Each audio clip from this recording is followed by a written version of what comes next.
এই ব্যাপারটা আগে আমার চোখে পড়েনি। আর আজকে হঠাৎ করেই কেন জানি দেখতে পেলাম যে এইখানে না যেন কচু শাকের মেলা বসে গেছে। তো দেখো বন্ধুরা, এই যে যেখানটায় আমি মাঠে জামা কাপড়গুলো মেলতে আসি, এখানে পুরো কচুর বন হয়ে গেছে। তো আমার প্রিয় বন্ধুরা, ব্লগার মুনমুন চ্যানেলে তোমাদের প্রত্যেককে জানাচ্ছি অনেক অনেক স্বাগতম।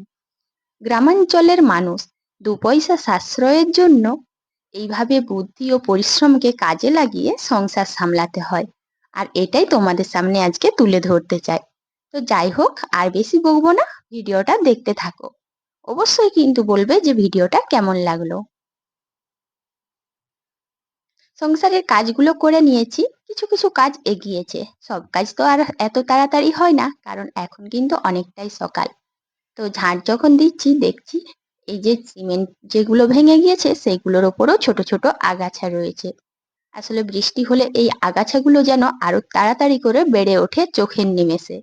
তো সেই জন্য যেন এখানে ছোট আগাছাগুলো তুলে দিলাম। হয়তো আজ করব কাল করব এরকম ভাবলে যেন অনেকটা বেড়ে যায়। আর অনেক গাছ হয়ে গেলে তখন আরো কাজটা অনেক বেশি হয়, অনেকটাই পরিশ্রম হয়। তো তাই ভাবলাম যখন এখন হাতে একটু কাজ আছে, মানে এই যে কাজটা নজরে পড়েছে তাই করে নিই। আর অন্যান্য কাজ তো থাকবেই, তবে এই পরিষ্কার পরিচ্ছন্নর ব্যাপারটা করে নেওয়াই ভালো। রোদটা খুব ভালোই উঠেছে। আর কদিন ধরে খুব ভালোই রোদ উঠছে, একদম ভোর থেকে রোদ। তবে ওই যে 2টো 2:30টা 1:30টা কোনোদিন এই দুপুর যখন হবে পুরো মেঘ কালো হয়ে যায়। আর দেখো কালকে একটু চাল গুঁড়ি করেছিলাম, তো সেটা ভাবছি এখন রোদে দিয়ে দিই। ভিজে চালের গুঁড়ি যদি আমরা রোদে না দিই নষ্ট হয়ে যাবে। রুমে এসেই দেখি ছেলে বেশ ভালোই বিছানাটা গুছিয়েছে। তো জানো তো বন্ধুরা, আজকে ছেলেকেই বলেছিলাম বিছানাটা ঠিক করতে। তো দেখো ঠিক করেছে, একটু চাদরটা ঝুলছিল। তো যাই হোক, চেষ্টা করেছে, কাজ তো করার ইচ্ছে রয়েছে, বা আমি বলেছি বলে শুনেছে, এটাই যথেষ্ট। আর একটু একটু না হাতে হাতে বাচ্চাদেরকে এই ছোটখাটো কাজগুলো শিখিয়ে নিতে হয়। যখন অসময়ে একা ঘরের মা বাবারা অসুস্থ থাকবে, বিশেষ করে মায়েরা অসুস্থ হলে বাচ্চারা নিজেরা কিছু অন্তত করতে পারবে নিজেরটা। তো ও এই চাদরটা ভালো করে গুছিয়েছে। আর এখন দেখো আমি বালিশের কাভার গুলোও পরিয়ে নিচ্ছি। তো বন্ধুরা, আমার সমস্ত গুরুজনদের জানাচ্ছি প্রণাম, আর ছোটদের জানাচ্ছি অনেক অনেক ভালোবাসা। আর আজকে ভিডিও শুরুতেই তোমাদেরকে এই কথাটা বলতে ভুলে গিয়েছিলাম, তার জন্য অনেক দুঃখিত। আর ভিডিওর প্রথমেই না বলে অনেকটা মাঝখানেই বললাম, কিন্তু এই কথাটা না বললে হয়তো অনেক মনটা খারাপ লাগতো। কারণ গুরুজনদের আশীর্বাদ নিয়েই আমি যে কোনো কাজ করতে চাই।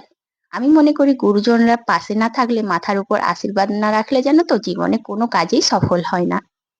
তো এইখানে জানো চুল আঁচড়াতে দেখতে পেলাম ক্যালেন্ডারটা না ছিঁড়ে গিয়েছে। আর এখন তো আগেকারের দিনের মতন অনেক ক্যালেন্ডার তাও না, একটাই ক্যালেন্ডার। আর এই ক্যালেন্ডারটাতে অনেক বড় স্টেপলারটা ছিল। আর আমাদের বাড়িতে যেটা রয়েছে ছোট, কিন্তু তার আবার পিনটা শেষ। তো আমাদের গ্রামে তো চাইলেই আর কিছু পাবো না।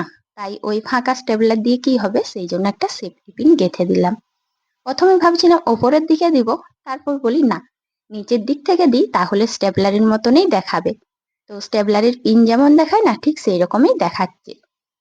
আমাদের মতন গ্রামের পরিবেশে যে সমস্ত মানুষরা থাকে না, তারা চাইলেও সবসময় সবটা পারে না। হয়তো আর্থিকভাবে, না হয় সুবিধা অসুবিধা যোগাযোগের জন্য। সেই জন্য পরিস্থিতি সামলাতে নিজেদেরকেই একটু বুদ্ধি খাটিয়ে পরিশ্রম করে নিতে হয়। দেখো ক্যালেন্ডারটা ভালো করে ঠিক করে দিলাম।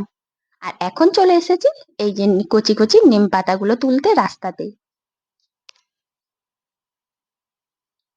তোমাদেরকে তো বলেইছিলাম যে এই সময় নিম পাতা কারা খায় জানি না, তবে আমাদের বাড়িতে খাচ্ছে। কারণ আমাদের বাড়িতে দুজনের অল্প একটু অ্যালার্জি হয়েছে, আর এখন জানো তো নিম পাতাগুলো বেশ কচি কচি। আর এমন কোনো নিয়ম নেই যে এই সময় নিম পাতা খেতে নেই। আর কচি কচি নিম পাতা খেতে কিন্তু সেই শীতকালের মতনই স্বাদ আছে। তো তাই ভাবলাম আজ একটু নিম পাতা তুলি। আর জানো, এটা যেমন আমাদের শরীর স্বাস্থ্যের জন্য ভালো, সেই রকম এই খাবারটা খেলে ভাতের সঙ্গে যখন আমরা নিম পাতা দেবো, তখন জানবে যে কোনো সবজির প্রয়োজন পড়ে না। এই তেতোটা দিয়েই অর্ধেকের বেশি ভাত খাওয়া হয়ে যায়। অন্যদিন যেরকম 2-3 রকম সবজির দরকার হয়, এই নিম পাতা ভাত খেলে বা যে কোনো তেতো দিয়ে খেলে বিশাল কোনো আয়োজনের প্রয়োজন পড়ে না। তো এটা যেমন খাবার জন্যও ভালো, সেরকম কিন্তু শরীরের জন্যও ভালো। আর ওই যে একটা ফল দেখলে, ওটা হচ্ছে আতা। অনেক ছোট্ট, দেখতে পেলে কিনা জানি না, তবে বড় হলে কিন্তু স্বাদ অনেক বেশি ভালো। আর আমি ওটা খেতে খুব পছন্দ করি। কে কে আতা খেতে পছন্দ করো অবশ্যই কমেন্ট করে জানাবে।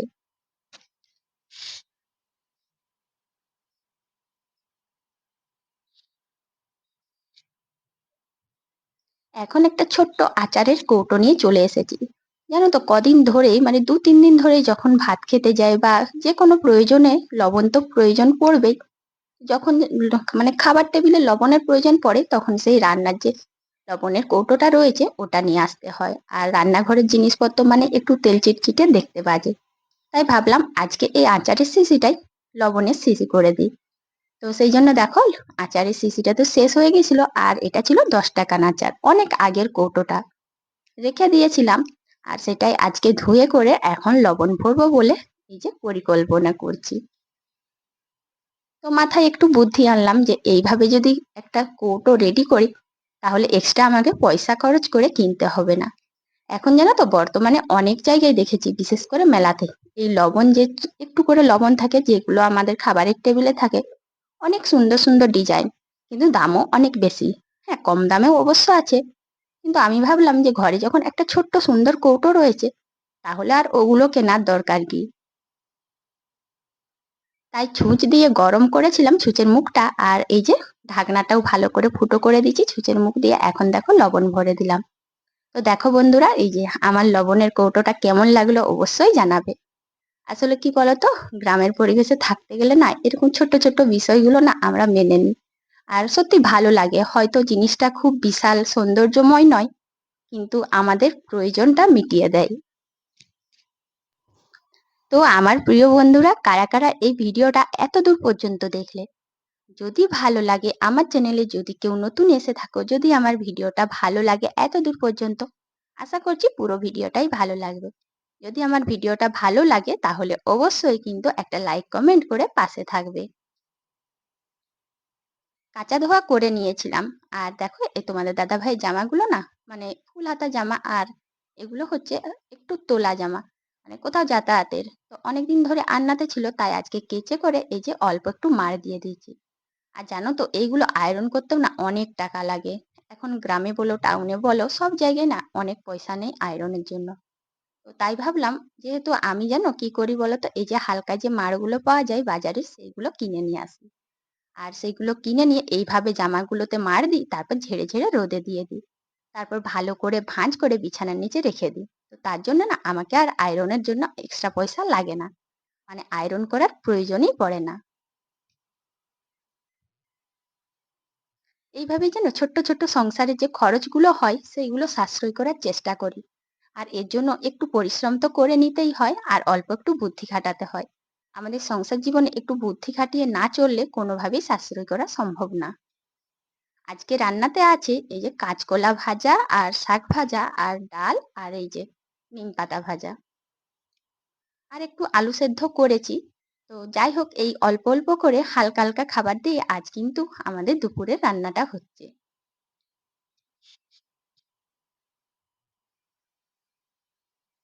নিম পাতা অনেকগুলোই তুলেছি আর সবগুলোই আজকে করে দিচ্ছি। আসলে কি বলতো সবাই না আমাদের বাড়িতে নিম পাতা বেশ পছন্দ করে। আর নিম পাতা দিয়ে ভাত খেতে বেশ ভালোই লাগে সেই জন্য। আর তাছাড়া এমনিতেও যে কোনো শাকই না ভাজলে এইটুকু হবে। দেখতে দেখো কড়াটাই পুরো ভর্তি হয়ে গেছিল আর ভাজা হচ্ছে দেখো এইটুকু হয়ে গেছে।